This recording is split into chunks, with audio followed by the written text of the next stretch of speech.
प्राप्ति करोड़ों बार होती तो हो जाती, वो तो एक ही बार होती। अपने पास इतने पावर, इतनी सामग्री है, पर चाहता कौन है भगवत प्राप्ति? कौन प्रिया प्रीतम से मिलना चाहता है? यही के विषय ऐसे फांस लेते हैं कि इसी में हम सुखी और राजी बने रहते हैं। जो श्री भगवान से मिलने की लालसा कर ले उसे प्रभु मिले ना, ऐसा कैसे हो सकता है? पर मिलने की लालसा नहीं जागृत हो पाती, क्योंकि भोगों की लालसा ही हमको प्रभु से विमुख कर दिए। श्री गोस्वामी तुलसीदास जी महाराज, मन मेरे मानहि सिख मेरी, जो निज भगति चाहे हरि केरी, उरया नहीं प्रभु कृत हित जेते, से वही तेज अपन पहुंचेते, दुख सुख अरु अपमान बढ़ाई, सब सम लेखई विपत्ति बिहाई। मन, यदि तू इसी जन्म में भगवत प्राप्ति करना चाहता है तो मेरी सीख मान ले। गर्भवास से लेकर अब तक भगवान की तेरे ऊपर कृपा ही कृपा है। देख ले भगवान के लिए तूने क्या किया, ये बहुत समझने का विषय है। गर्भवास से लेकर अभी तक हमारे ऊपर केवल कृपा ही कृपा है। हमने प्रभु के लिए क्या किया? क्या किया? बोले नहीं, हमने भोग लगाया, हमने सब प्रभु की दी वस्तु। तुम कौन सी, जब तुम गर्भ में थे तो भोग सामग्री लेके आए हो क्या गर्भ से? अरे शरीर रचना प्रभु ने की है, तुम्हें ऐसे घर में प्रकट किया, तुम्हारी सारी व्यवस्था की है, तुम्हारे पास क्या था? क्या था? कुछ नहीं।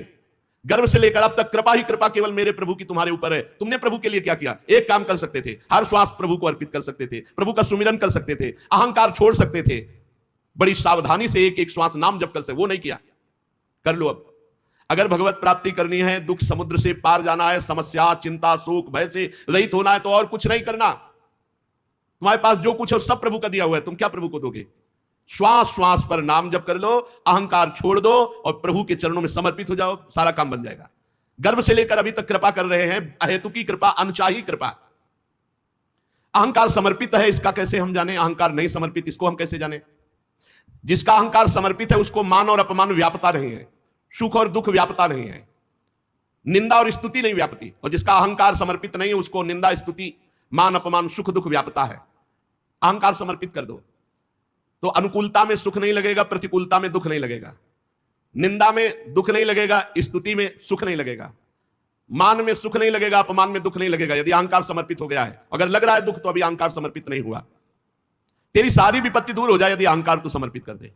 नहीं, अहम में जो सुख मिलता है अभी वो समझ नहीं पा रहा है कि भगवदानंद में अहम समर्पित होने पर जो सुख मिलता है वो कहीं नहीं। अहंकार का एक सुख होता है, जैसे आपने 100 रुपए किसी को दान किए और कोई नहीं जानता तो आपको अच्छा नहीं लगेगा, जब तक 2-4 लोगों से कहना लेंगे वो वृंदावन गए थे 100 रुपए दिए, अब वो हमको सुख हो रहा है।